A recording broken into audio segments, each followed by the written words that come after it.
Why would a father not be welcome at his own son's house for Christmas?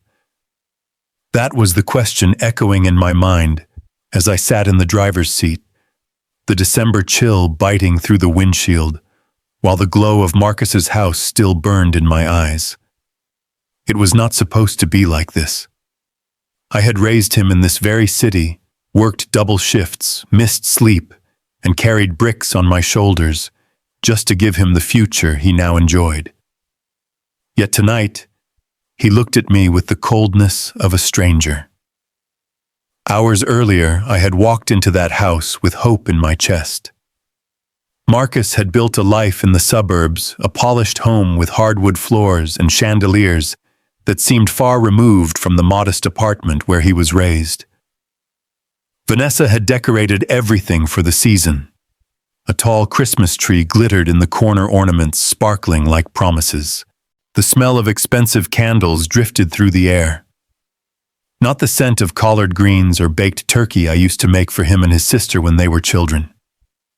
I tried to break the silence by offering something warm. I said I could make my famous cornbread dressing this year, the one his late mother Evelyn loved. For a second, I thought I saw his shoulders soften, but then he stiffened the way a man does when he knows he has to hurt someone. He looked at me, his wedding ring catching the light, and said words that still cut deeper than any wound. "Dad, you will not be welcome here for Christmas." I froze, certain I had heard him wrong. My mouth went dry. I had to ask again, slower this time. "What do you mean, son? Why would I not be welcome?" Marcus could not hold my gaze, his eyes fixed on the coffee table, the one I had helped him choose when he and Vanessa moved in. His voice dropped as if he was shrinking inside his own suit. "Vanessa's parents are coming. They would prefer if you were not here." Prefer. That word tasted bitter. I turned my head, scanning the room. Every corner carried a piece of my sacrifice. The hardwood floors, the silk curtains, the marble countertops, all had been bought with money I scraped together. I had remortgaged my own home, burned through my savings, and emptied out Evelyn's life insurance to make sure Marcus and Vanessa could have their dream house. And now I was told there was no place for me at their table. "Is that what family means to you now?" I asked. My voice was calm, but inside me a storm was brewing. Marcus whispered, "It is just easier this way. You know how they are about traditions. They have their own way of doing things. Their own way." Those words sliced through me. What way was that exactly? The way of excluding the very man who had built this foundation, the way of turning blood into an inconvenience. My eyes drifted to the kitchen archway. I saw Vanessa's new mixer, professional grade, gleaming silver. I remembered the day she insisted she needed it, another $2,000 of my money spent on a hobby that lasted 3 weeks. My chest tightened. Every detail screamed at me. The jacket-filled closet I had paid for, the polished crown molding I had covered with another loan. I was standing inside a museum of my own giving, yet I was a ghost in it. I tried one more time, a whisper escaping me before I could stop it. "Where will I spend Christmas then?" Marcus's face crumbled. He offered something weak, something that was not really an answer. "Maybe you could visit Aunt Rosa, or we can do something the weekend after." The weekend after. As if Christmas could be rescheduled, as if family could be postponed like an appointment at the dentist. I stood up slowly, my knees stiff after years of hard work. I did not look at Marcus. My eyes brushed past the family photographs on the wall, each one showing my face smaller and smaller as the years went on. I moved toward the door, the knob cold in my hand. I turned slightly and said, "Tell Vanessa's parents. Merry Christmas." Then I walked out into the December night. The air struck my face like a slap. Behind me, Marcus called my name once, but I heard the soft click of the door closing. That sound was final. I sat in my old truck, the heater groaning to life, and looked at the glowing windows of houses up and down the street. Families were gathering, laughter spilling into the night. My son's house glowed the brightest, but it was not my home. Not anymore. I gripped the wheel tighter. Memories rolled through my mind like reels from another life. Marcus as a boy, pressing his face against frosted glass, waiting for me to come home with gifts I could barely afford. Evelyn's smile as she set the table, her laughter filling the room. Back then, I believed family was everything, worth every sacrifice. But as I sat there, staring into the night, another thought began to rise. Perhaps I had been wrong. Perhaps giving until you have nothing left does not guarantee loyalty. Perhaps love, when tested by arrogance, is not enough to hold a family together. The red light at the end of the street stopped me. I watched a young father load Christmas presents into the trunk of his SUV, his children bouncing with joy. Once upon a time, that was me and Marcus. But that world was gone, replaced by this bitter silence. My phone buzzed. I did not need to look to know it was Marcus, probably with some empty apology, some attempt to soften the blow without changing the truth. I let it ring. I pressed the gas when the light turned green. I did not know exactly where I was heading. All I knew was this: the man who had walked into Marcus's house full of hope was gone. The man driving away tonight was someone new, someone who would no longer let himself be treated like a burden. And that man, I thought, deserved a better Christmas than the one I had just been denied. When I finally pulled into my driveway that night, the old porch light flickered like it was struggling to stay alive. The cracked steps reminded me of all the repairs I had put off because every dollar went somewhere else. I stepped into my small house, the silence rushing to greet me. Evelyn's picture hung in the hallway, her smile captured forever, in a frame that seemed heavier each time I passed it. I tossed my keys on the counter and sank into the chair in the kitchen. My body felt twice its age. I wanted to believe that Marcus had spoken in a moment of weakness, that Vanessa had whispered something in his ear, and he had folded under the pressure. But then the phone rang, its shrill tone cutting through the quiet. I glanced at the screen. Vanessa. I should have ignored it, but something inside me needed to hear what she had to say. I answered on the fourth ring. Clarence, she began, her voice sugar-coated but sharp underneath. I wanted to clear up that little misunderstanding from earlier. Misunderstanding. That word almost made me laugh. I leaned against the counter, the cool surface pressing into my hand. There was no misunderstanding. Marcus told me I was not welcome. She sighed, the kind of sigh meant to make me feel unreasonable. You have to understand my parents' perspective. They are very traditional people. They like a certain atmosphere during the holidays. I repeated her words softly. A certain atmosphere. And what atmosphere is that? There was a pause. I could hear shopping bags rustling in the background, her heels tapping against a tile floor I had helped pay for. Then she finally said it. They are not used to your kind of cooking. The loud music, the spicy food. And honestly, Clarence, they are educated people. They expect conversations about art, literature, world affairs. You know things you might not be comfortable discussing. Her words landed like stones. 8 years of biting my tongue for Marcus's sake, swallowing the insults, pretending not to notice the looks she gave me when I showed up in my work clothes. Now it was laid bare. My kind of cooking. My kind of company. I forced my voice to stay steady.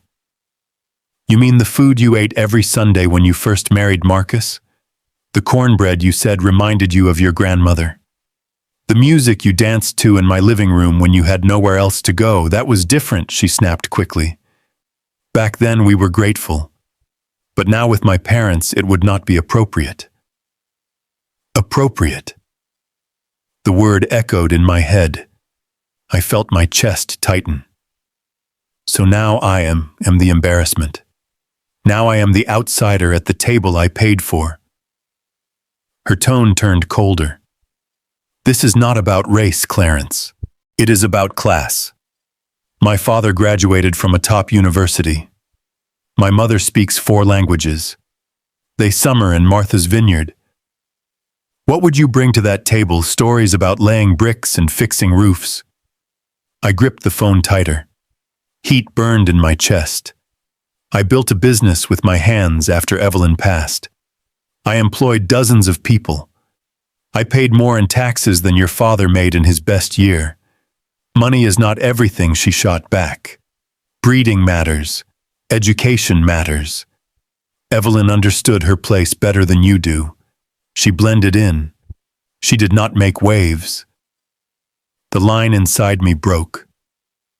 What did you just say about my wife? Her voice dripped with disdain. She was a housekeeper who got lucky. At least she had the sense to stay quiet about it. My hand trembled, my knuckles white around the phone.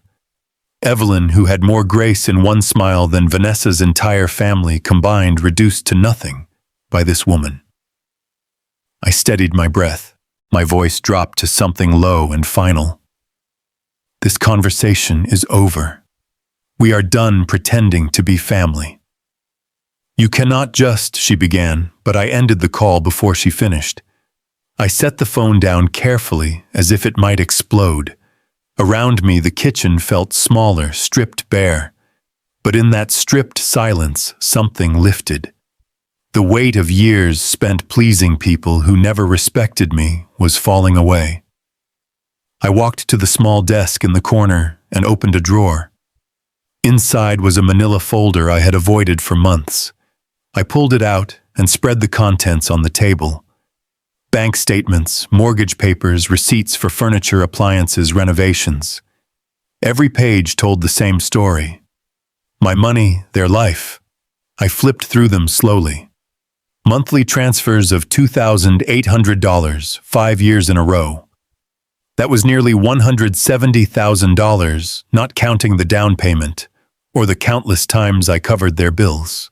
I saw the line where Evelyn's life insurance had vanished, the college fund emptied, the retirement savings drained, all gone into a house where I was not welcome to carve a turkey.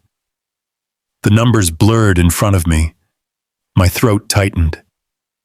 I had believed that giving was the way to keep family close, that sacrifice would buy me a place at the table forever. Instead, it had bought me nothing but contempt.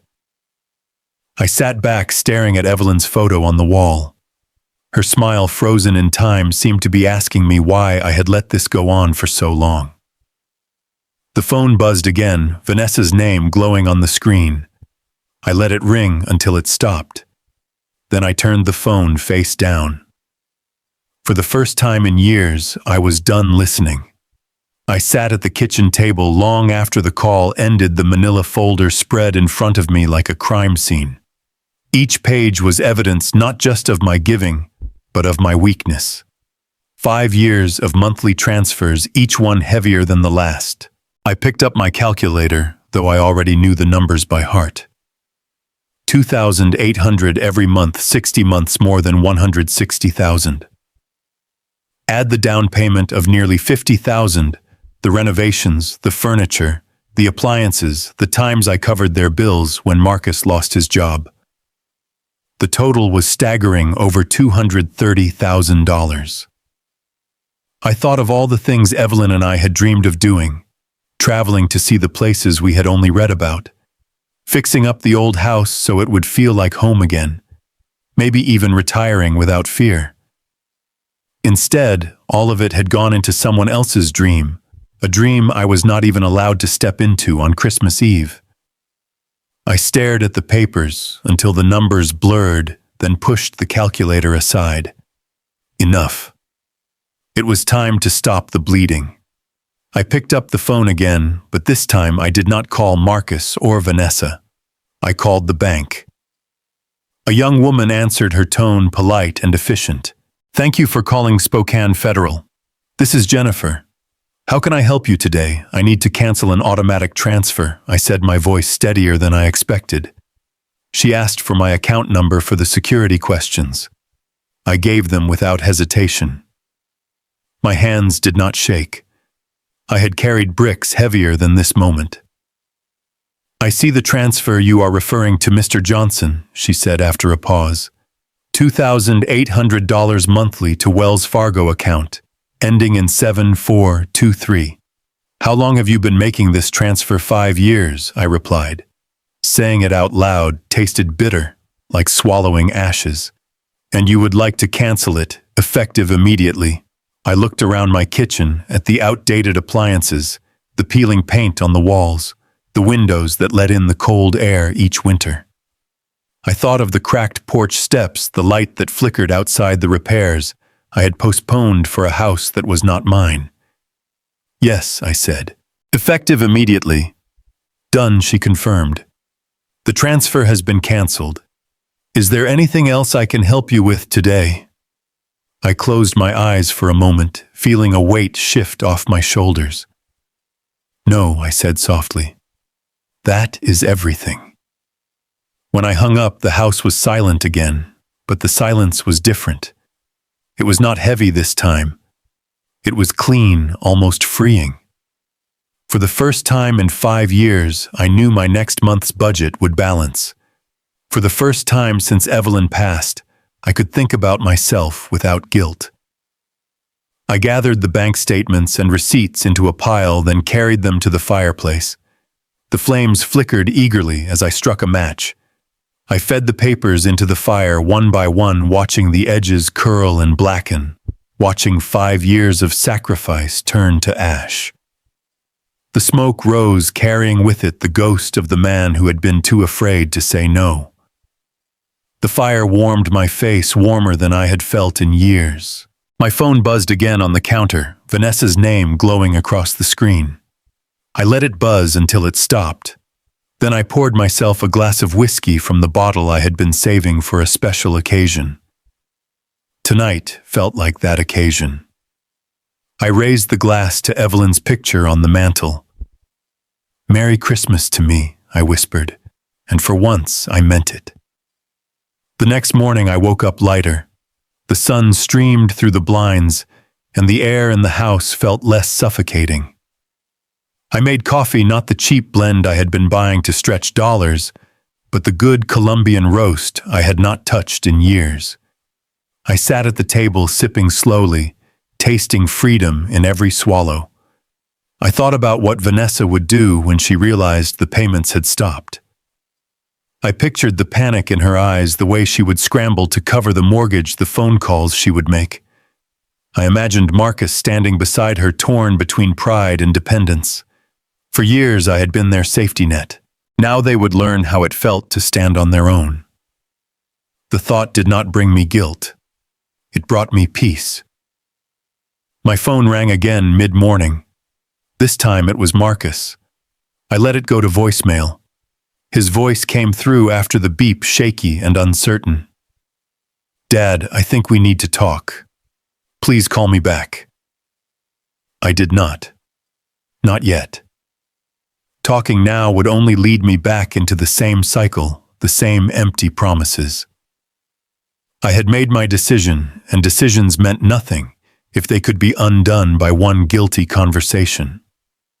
I stepped outside onto the porch, the winter air sharp against my skin. The steps were still cracked, the light still flickered, but for the first time I believed I could fix them. Not because I had money to waste, but because I had finally stopped wasting it. I stood there for a long time, watching the quiet street, the children playing in yards, the neighbors stringing lights. Families were preparing for Christmas gathering without conditions or judgment. That was the life I wanted now, not one built on fear of exclusion. As I turned to go back inside, a new thought came to me. They would be angry. Vanessa would not accept this quietly. She would find a way to strike back. But I was no longer afraid. Let her come. Let them all come. I was not the same man anymore. I closed the door behind me and set the lock firmly in place. The decision was made. The peace did not last long. The morning after Christmas Eve, the phone rang again. I glanced at the screen and saw Vanessa's name. I almost ignored it, but curiosity tugged at me. I answered, letting my voice stay flat. "Clarence," she said, her tone brisk as if nothing had happened. "I need you to do something important for us today. My parents are flying in from Portland. Their flight lands at 2 o'clock at Spokane International. You will need to pick them up and handle their luggage." I let the words hang in the air for a moment, almost amused by her audacity. "Did you forget our conversation?" Her voice sharpened. "Look, whatever that was about. Let's put it aside. This is practical. Family helps each other. You are the only one who has the time during the day. My parents expect a proper pickup. You need to be there." I sipped my coffee, savoring the warmth before answering. "And why exactly am I the one you are asking?" "Because," she said, irritation creeping in, "that is what family does. Besides, let's be honest. You are not my rival, Clarence. You are too weak for that. Just get in your truck and be there. Alaska Air Flight 447. They will be at baggage claim 3. And wear something decent. Maybe that blue shirt you wore at Marcus's graduation. They notice those things."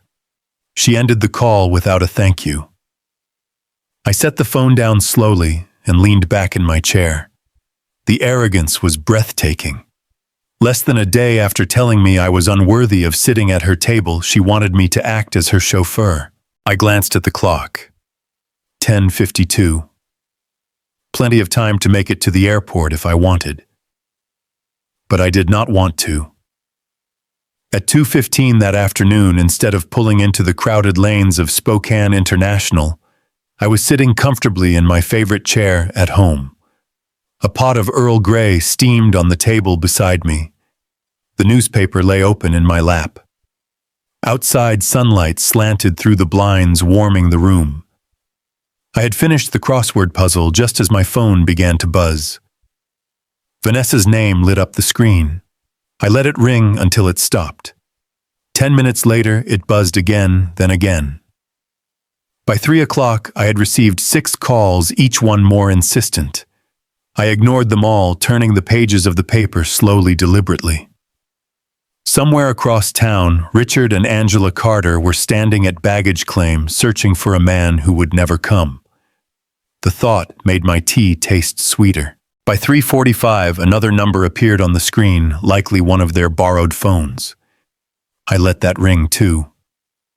Outside my window, a neighbor was stringing lights on his porch while his children ran around the yard with laughter that only winter afternoons can hold. Normal families, normal joy. No one stranded, no one humiliated, no one forced into roles they did not deserve. At 5 o'clock, I had finished dinner, a grilled cheese sandwich and a steaming bowl of tomato soup. It was the simplest meal, but it tasted better than any feast in Marcus's grand dining room. The phone kept buzzing in the background like an angry insect. Finally, I turned it off completely. Silence settled over the house. That silence did not last long. The pounding started just as the sun slipped away. Fists hammered against my front door, shaking the frame. I stood slowly, setting down my mug of tea. Through the peephole, I saw 3 figures. Richard Carter's red face was closest, his breath fogging the glass. Behind him stood Angela, her perfect hair now frayed, lips pressed tight with fury. Vanessa hovered behind them, her expensive coat wrinkled, her eyes wild. I opened the door just enough to face them. Richard shoved past me into the living room without invitation. His voice was thunder. "What the hell is wrong with you?" We waited for hours at that airport. Hours. Angela swept in next, her words dripping venom. "This is unacceptable behavior, Clarence. Completely barbaric. At your age, you should know better. Vanessa entered last, her face streaked with ruined makeup. You humiliated us. Do you know what you have done? My parents had to pay $40 for a taxi. Do you understand how embarrassing that was? I raised my voice for the first time. Get out of my house. The words sliced through their outrage like a blade. For a moment, they froze, startled by the steel in my tone. Richard's face turned purple. He jabbed a finger toward me but stopped short of touching. You have no idea who you are dealing with, old man. I have connections in this city. I know people who can make your life very difficult. Angela nodded, her smile sharp as glass.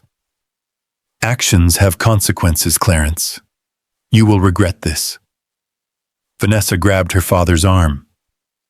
Daddy, let's just go. He is pathetic. He is not worth it. But Richard leaned closer, his voice dropping to a dangerous whisper.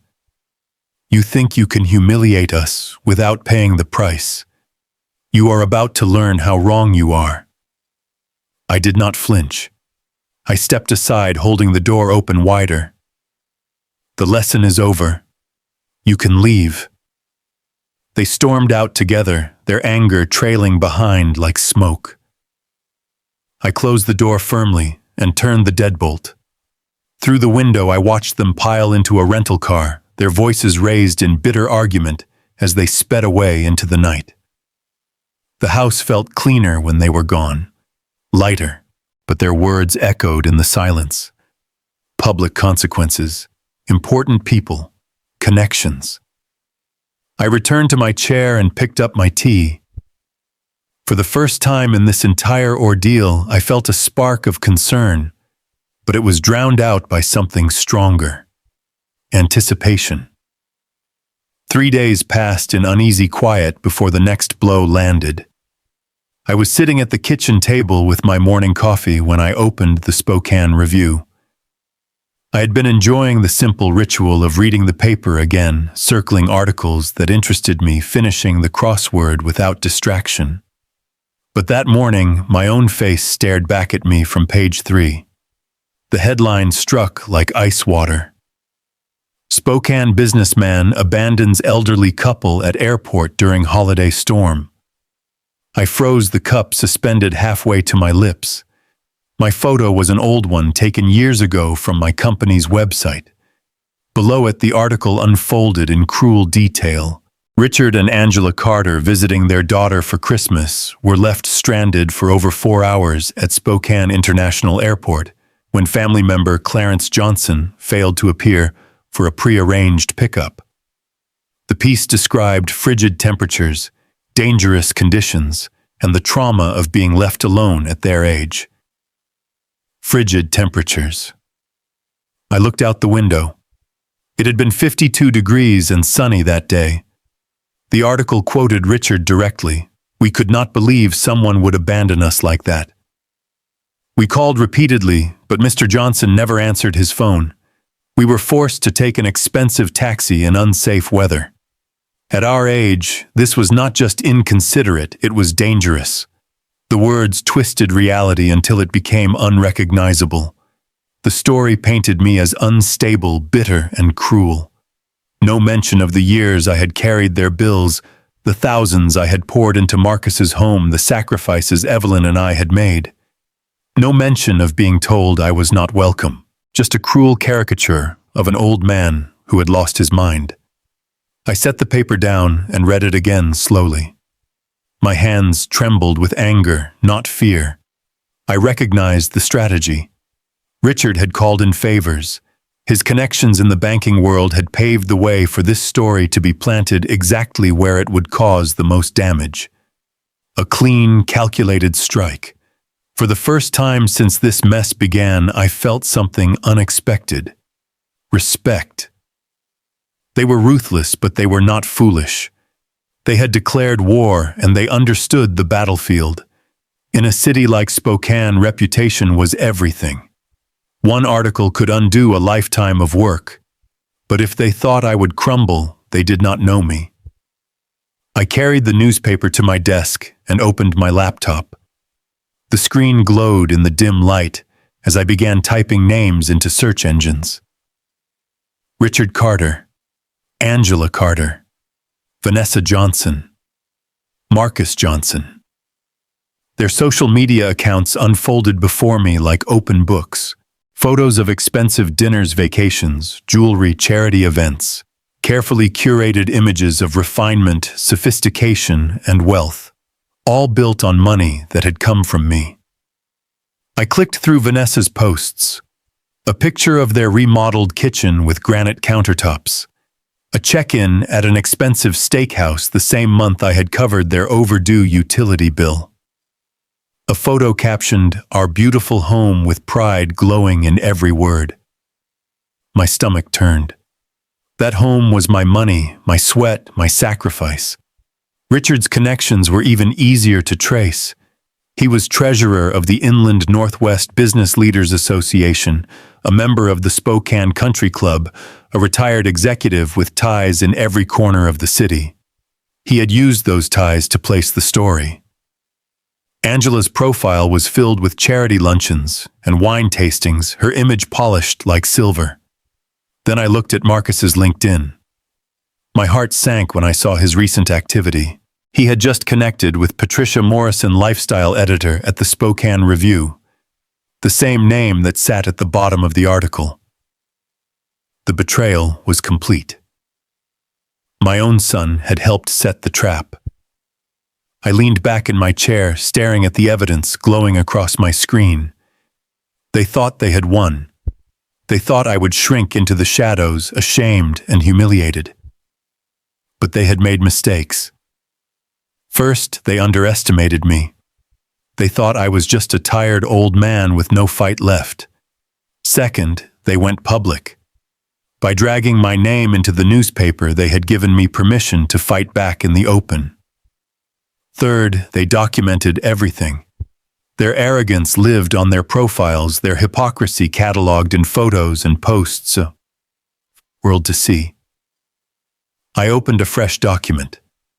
My fingers moved across the keys, steady and deliberate. This was not just a response. This was preparation. I began assembling a timeline. 5 years of financial transfers documented with bank statements, receipts for furniture and appliances, photos of Vanessa showing off her new jewelry. Every dollar accounted for, every sacrifice made visible. By evening, a thick stack of printed pages sat on my desk. Evidence of generosity, evidence of betrayal. On top, I placed a copy of the newspaper article, my red pen circling each lie and writing the truth in the margins. I looked up at the wall calendar. December 18th. 7 days until Christmas. According to Vanessa's Facebook, they were hosting a Christmas dinner for 12 guests. Family, friends, neighbors. The very circle that Richard and Angela prized. The very people who had read the article and formed their opinions. I closed the laptop slowly. The plan was forming piece by piece, sharper than glass. They wanted a war of appearances. Very well. I would give them a performance they would never forget. I poured myself another cup of coffee and stood at the window watching the lights of the city flicker in the distance. Spokane slept unaware of the storm gathering in one man's living room. This was no longer about money or holidays. It was about justice. It was about respect. And it was about showing them what happened when you pushed a man too far. Christmas Eve arrived gray and cold, the kind of day when families drew closer together, when the smell of food drifted from warm kitchens and laughter filled the air. But my house stayed quiet. No guests, no decorations, no feast. Just me and the plan I had built over the past week. On the table in front of me lay 12 neatly prepared folders. Each contained the same evidence. Bank statements, mortgage transfers, receipts, and photos printed from social media. At the top of each folder sat the Spokane Review article, the lies underlined in red, my notes written in the margins. I had made 12 copies, one for every guest who would be sitting at Marcus and Vanessa's table that evening. I put on my navy suit, the one I had worn at Evelyn's funeral, pressed clean, a symbol of respect and finality. I stood in front of the mirror for a long moment. The man staring back was not broken anymore. He was ready. At 6:30, I drove through the quiet streets of Kendall Yards. Houses glowed with soft lights, driveways full of cars. Children's laughter echoed in the cold night air. When I turned onto Marcus's street, I saw their house shining brighter than the rest. Cars lined the curb, music floated out from the windows. Through the glass, I saw figures moving around the dining table. Vanessa stood at the center, smiling, playing hostess in the home my money had purchased. I parked across the street and checked my watch. 6:45. Perfect. Dinner would be served, everyone gathered, no easy escape. I picked up the briefcase holding the folders and walked across the street. The front door was unlocked, of course. Vanessa loved to boast about how safe the neighborhood was, how they did not need locks the way people in poorer parts of town did. I stepped inside quietly. Warmth rushed over me, the sound of clinking glasses and conversation filling the air. I followed the sound to the dining room. 12 people sat around the table, plates of food steaming in front of them, candles flickering in polished holders. Vanessa froze with her wine glass halfway to her lips when she saw me. Marcus's face went pale. Richard and Angela looked as though they had seen a ghost. I set the briefcase on the marble sideboard and smiled faintly. "Good evening. I hope you don't mind me joining your Christmas celebration." Vanessa's voice trembled with fury. "Clarence, this is completely inappropriate. You need to leave right now." "Actually," I said, opening the briefcase and pulling out the first stack of papers. "I think your guests deserve to know the truth before they finish their dinner." Murmurs rippled through the room. A woman I did not recognize leaned forward with curiosity. "What is he talking about?" Vanessa Marcus shifted uncomfortably. "Dad, please not here." But I was already moving around the table, placing a folder in front of each guest. "Here are 5 years of financial records. Over $230,000 I poured into this household. The down payment on the house, the renovations, the monthly mortgage, the furniture, even the appliances. Every piece of this life was bought with my money." The room went silent except for the rustle of papers. Faces changed as eyes moved over the numbers. Shock, disbelief, then anger. "This is outrageous," one man muttered, staring at a bank statement. Another guest looked at Vanessa sharply. "Why didn't you ever mention any of this?" Vanessa tried to recover her composure. He offered to help. "We never asked for it." He volunteered. "Actually, I interrupted, pulling out another sheet. You demanded it. And when I finally stopped paying, you went to the newspaper and painted me as unstable and cruel." I laid the article on the table, the lies circled in red. "Notice how I was portrayed as abandoning helpless visitors in a winter storm. The weather was 52 degrees and sunny. They were not stranded strangers. They were your parents coming to a dinner I was not allowed to attend." A man in a sweater vest looked up at Richard, his voice sharp. "Is this true? Did you really exaggerate the weather to smear him in the paper?" Richard's face flushed, his jaw tight. "This man has serious problems. He is twisting everything. He has always been unstable." I pulled out my phone and held it up. On the screen were screenshots of Vanessa's posts. "Here is your daughter bragging about the new countertops I paid for. Here she is checking into expensive restaurants the same month I covered your overdue utility bill. Here she is calling this her beautiful home, her great success, without a single mention of who actually funded it." Angela's voice cracked. "That is not fair. Families help each other." That is all this was. "No," I said firmly. Families do not bleed one man dry while calling him names behind his back.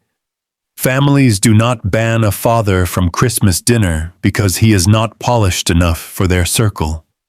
Families do not reduce a man's late wife to an insult. The silence that followed was heavy. Guests looked from face to face, some with disgust, others with pity. A woman in pearls shook her head slowly. "This is unconscionable. Clarence has been supporting you all this time and you humiliated him in public. How could you?" Vanessa's perfect mask cracked. "Please everyone, this is just a family misunderstanding. We should not let it ruin Christmas." "No," I said, my voice carrying clearly across the table. "This stopped being a family matter when you printed lies in the paper. You made it public, so now the truth is public too." I gathered the empty briefcase and straightened my tie. "Enjoy your dinner. It will be the last one I ever pay for." I turned toward the door as voices erupted behind me. Questions, accusations, demands for explanations. The sound of their carefully constructed facade collapsing. It was the sweetest music I had ever heard. I stepped outside into the cold night, the noise fading behind me. The sky above was sharp with stars. I drew a long breath, the air crisp and clean, and for the first time in years I felt free. The fallout began almost immediately.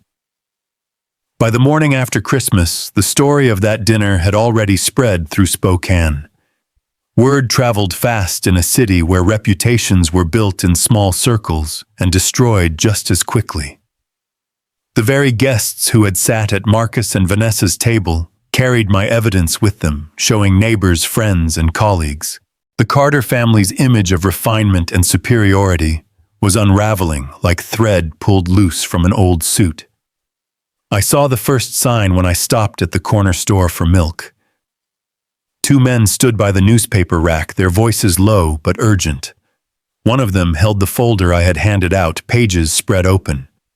When I walked past, their eyes followed me with a mix of surprise and quiet respect. No one said a word, but I could feel it. The story had shifted. I was no longer the villain abandoned in print. I was the man who had dared to reveal the truth. By New Year's, the Carters' names had become whispered with disdain at charity luncheons and business club meetings. Richard's position on the board of the Business Leaders Association came under pressure. A colleague questioned him openly about financial integrity. Angela's social calendar, once overflowing with invitations, grew empty. One by one, the same people who had praised her elegant taste and sophistication stopped returning her calls. Marcus and Vanessa felt the collapse most directly. The mortgage bill came due, but my payments were gone. Without my support, their bank account drained quickly. The granite countertops and polished hardwood floors could not cover the fact that they had no way to keep the house afloat. 3 months of missed payments accumulated like a storm. The letter arrived by certified mail, its language cold and final. Notice of default. 14 days to bring the account current or face foreclosure proceedings. I read about it not from them, but from the envelope Marcus left crumpled in my mailbox one evening. He had no words, only the paper, as if hoping I might open it, see the numbers, and rush back into the role I had played for so long. I left the envelope on the counter and went about my evening. Their emergency was no longer mine to solve. The phone calls became more frequent. At first, Marcus tried to sound calm, leaving messages about how things had gotten a little tight, and they could use some help just until they got back on their feet. Then Vanessa's voice began to appear sharper, laced with panic, insisting that I could not possibly abandon my own son in a time of need. I blocked her number after the third message. The silence that followed was sweeter than any music. Richard and Angela did not escape either. After their humiliation at the Christmas dinner, their standing in Spokane society took a deep dive. The article they had planted was now seen as a fabrication their manipulation exposed. The charity boards Angela loved so much no longer sought her presence. The golf partners Richard once bragged to avoided his calls. He had built a lifetime of connections on the illusion of respectability, and I had stripped it away with 12 folders of paper. But the greatest collapse was inside Marcus himself. Friends from his firm began to distance themselves. Clients no longer saw him as the polished young lawyer from a respected family, but as a man tied to scandal and arrogance. He had chosen to stand by Vanessa's family, and now he was paying the price. I knew all of this not because I searched for it, but because the city carried whispers to my doorstep. Neighbors mentioned it in passing. A clerk at the store hinted at it with a raised brow. Even Rosa, my sister, called one evening just to say she had heard about what happened and that she was proud of me for finally standing up. Her words warmed me more than any holiday fire could. Still, I did not celebrate their downfall. I sat in my modest living room each night sipping tea or whiskey, listening to the quiet. The house remained simple, the porch light still flickered, but it felt like mine again. For the first time in years, every dollar I earned stayed under my roof. I fixed the porch steps. I bought new curtains. I even planned a trip Rosa had been asking me to take for years. Little things, but they felt like freedom. Yet in the silence, I also felt the weight of finality. Marcus had not just lost his home. He was losing himself. I pictured him standing in those empty rooms, hearing Vanessa's complaints, feeling the disapproval of her parents pressing down on him. He had chosen them over me, and now the cost was crushing him. One night, long after the foreclosure notice had been delivered, I stood at my window and looked out at the quiet street. Snow had fallen softly, covering the sidewalks in white. Children's laughter echoed faintly from a few blocks away. I thought about Evelyn, about how she would have wept to see Marcus treat me the way he had. But I also thought about how she would have smiled at the strength I had finally found. The Carters wanted me destroyed. Instead, they had destroyed themselves. I turned away from the window and poured myself a glass of water. My phone buzzed again, Marcus's number glowing on the screen. I let it ring. His voice came through the voicemail, moments later broken and tired. "Dad, we cannot do this without you. Please just call me." I stood in the middle of the room listening until the message ended. My chest tightened, but I did not pick up the phone. I had already made my decision. Their collapse was not mine to stop. The consequences had arrived just as Richard promised. But not for me. For them. It was a Thursday evening when the knock came at my door. For weeks I had ignored the calls, the voicemails, the desperate notes left in my mailbox. I thought the silence would eventually teach Marcus what words never could. But that night, something in the rhythm of the knock felt different. Slower, heavier, almost pleading. I opened the door, and there he stood. Marcus, my son, once the image of confidence in a tailored suit, now looked like he had aged a decade in just a few months. His tie was loosened. His shirt wrinkled, dark circles hung under his eyes. He smelled faintly of exhaustion and desperation. "Dad," he said softly, almost afraid of the word. I stepped aside without speaking, letting him into the living room. He glanced around as if seeing it for the first time. The fresh paint on the walls, the repaired porch steps, the modest but new recliner in the corner. All small changes I had made since cutting off the payments. He noticed them, I could see it in his eyes. "Nice place," he murmured. "This is what happens when a man spends money on himself instead of people who do not value it," I replied calmly. He lowered himself onto the couch, perching at the edge like he was afraid to get comfortable. I remained in my chair across from him, coffee mug in hand. The silence stretched until he finally broke it. "Dad, I need to say this. I am sorry. I am sorry for Christmas, for the newspaper, for the way Vanessa and her parents treated you. I should have defended you. I should have stood up years ago." I studied him, saying nothing. his hands twisted together nervously, his shoulders hunched like a boy waiting for punishment. "I did not know Richard planted that story," he went on quickly. "When I found out, I felt sick. But by then, it was too late. The damage was done and you carried it. I let you carry it." My jaw tightened, but my voice stayed even. "And what did they say about your mother?" He swallowed hard. "They said she knew her place better than you, that she blended in, that she understood boundaries. I should have stopped them. I should have walked out. But I stayed, and I am ashamed." The room grew still. Evelyn's photo sat on the mantel, her eyes watching us both. For a long moment, neither of us spoke. Finally, Marcus whispered, "The house is in foreclosure. We cannot keep up with the payments without your help. Vanessa is furious. Her parents blame me. I am losing everything, Dad. My job, my marriage, my home. I do not know what to do." I leaned forward, my gaze steady. "You will figure it out. The same way I figured out how to live without a son who respected me.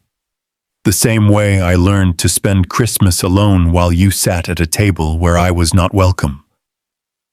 His eyes filled with tears. "I lost you, didn't I?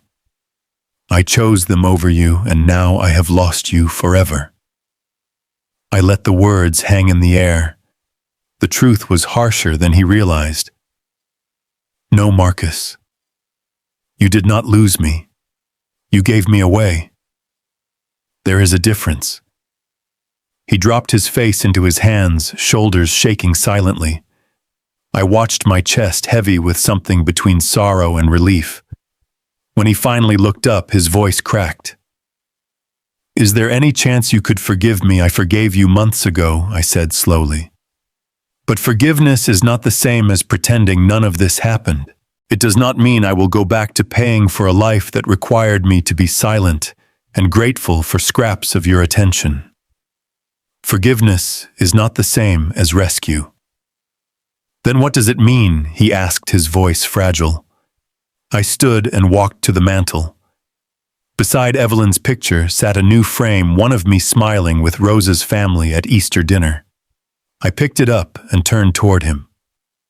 "It means if you want a relationship with me, you will have to build it from scratch. It means respect must come first, not last. It means you will have to make choices based on what is right, not what is convenient." He nodded slowly, understanding flickering in his eyes for the first time. "And the house?" he asked quietly. "It is not my problem anymore," I said. "You are a grown man. Get a job that pays enough to cover your bills. Sell the house if you have to. Buy something you can afford. Stop living beyond your means and expecting others to carry you." He sat back, the weight of truth pressing down, but his posture straightened slightly. "You are right about all of it." "I know," I said. He rose slowly, pausing at the door. His voice was softer now, almost reverent. "Dad, for what it is worth, when you walked into that Christmas dinner and stood up for yourself, I was proud of you. Embarrassed, angry, but proud too. I had never seen you like that." I let a small smile touch my lips. "Good. Maybe there is hope for you yet." He left, then the door closing quietly behind him. I stood in the silence, my heart strangely lighter. For the first time in years, I believed Marcus might finally learn what it meant to be a man. I poured myself a glass of whiskey and stepped out onto the porch. The night air was cool, but full of promise. Across the street, neighbors laughed as they carried groceries inside. The world moved on steady and strong, and so did I. I lifted the glass toward the sky. "Evelyn, I think he is finally starting to see." And for the first time in a long time, I felt not just free, but hopeful. Spring came to Spokane with the soft greening of trees and the smell of thawing earth. The streets that had been buried under winter silence now stirred with life again. Children rode bikes in the afternoons, neighbors trimmed hedges, and porch lights glowed brighter with each passing day. I turned 63 that April, and for the first time in nearly a decade, I felt younger than my years. The foreclosure notice for Marcus's house arrived in March. By then, the calls had slowed the desperation, turning into a quiet resignation.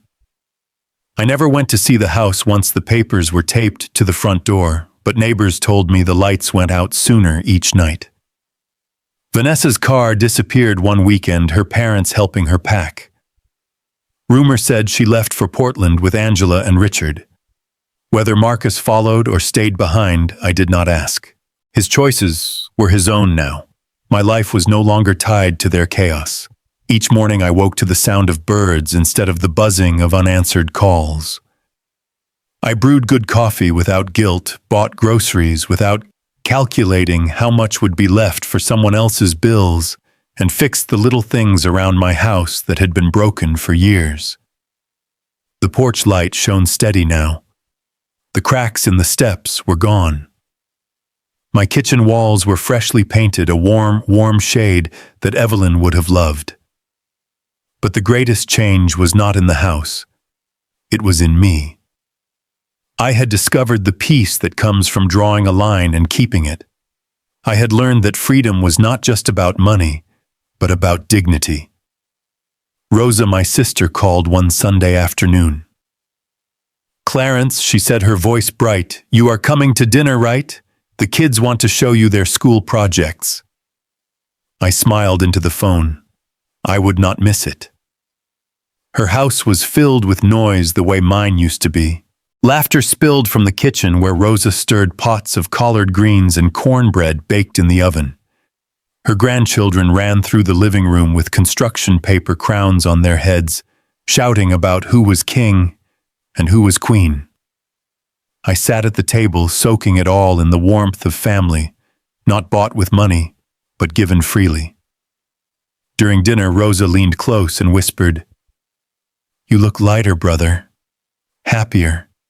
Like you finally let something go." I did, I admitted. I let go of being a servant in my own son's life. I stopped paying for a seat at a table that never wanted me there. She patted my hand, her eyes soft. "And now you are here, with people who do want you." I raised my glass and looked around the table, at Rosa's children telling stories about their jobs, at her grandchildren showing me drawings of spaceships and castles, at the warmth in every face, the ease in every smile. This was family. Not perfect, not polished, but real. After dinner, one of the grandchildren tugged on my sleeve. "Uncle Clarence, will you come see my project?" I built a model of a rocket. I followed him to the living room, where he proudly showed me a cardboard rocket painted bright red. His excitement was pure, unfiltered. I bent down and listened as he explained every detail. For the first time in years, I felt like I belonged to something true. Not because of what I could give, but because of who I was. That night, as I drove home, the streets glowed with porch lights and blooming trees. I thought about Evelyn, about how she had always wanted me to see my own worth. I whispered into the quiet car, "I think I finally understand, Evelyn. I think I finally found my place." In the weeks that followed, Marcus appeared again. One evening he knocked on my door. His posture was different this time. Not desperate, not demanding, but humble. He did not ask for money. He asked if we could share a meal sometime, just the two of us. I agreed, but with one condition. Respect would come first. We met at a small diner on the south side of town, the kind of place where no one cared about status or appearances. He wore a simple shirt, no suit, no tie. He looked across the table at me and said, "I am trying, Dad. I want to rebuild. I know it will take time." I nodded. Time is all we have. Use it well. The conversation was halting, awkward, but real. For the first time, we spoke as two men, not as a benefactor and a dependent. I left that diner with no promises, but with a sliver of hope. That was enough. By summer, I had joined a community center near Rosa's neighborhood. I volunteered to help repair the building, patching drywall and fixing leaky pipes. The children there reminded me of Marcus when he was young, full of energy and dreams. They ran to me with tools and questions, eager to learn. Each day I went home with sore muscles, but a full heart. One afternoon, a boy asked me, "Mr. Johnson, why do you help us?" I thought for a moment before answering. Because someone should. And because real family is not just the people you are born with. It is the people who make room for you, who see you, who value you. His eyes widened like he was storing the words away for later. That moment alone was worth more than any check I had ever written. The seasons turned again. Christmas approached once more, but this year was different. My house was decorated simply a small tree with light stockings hung for Rosa's grandchildren, who promised to visit. The table was set with care, not grandeur, but love. When the family arrived, the house filled with laughter, music, and the smell of food. No conditions, no judgment, no exclusion. As we sat down to eat, I raised my glass. To family, I said. To the people who make us feel at home. The words were met with smiles, clinking glasses, and the kind of warmth that money could never buy. Later that night, after everyone left, and the house grew quiet, I sat in my chair and looked at the tree glowing softly in the corner. I thought about the man I had been weighed down by obligation and fear of rejection. And I thought about the man I had become, free, respected, surrounded by true family. The difference was everything. Family is not defined by blood alone. It is defined by love, respect, and presence. True family will not ask you to buy your place at the table. They welcome you because they see your worth. Love without conditions is priceless, and dignity is the greatest gift you can keep.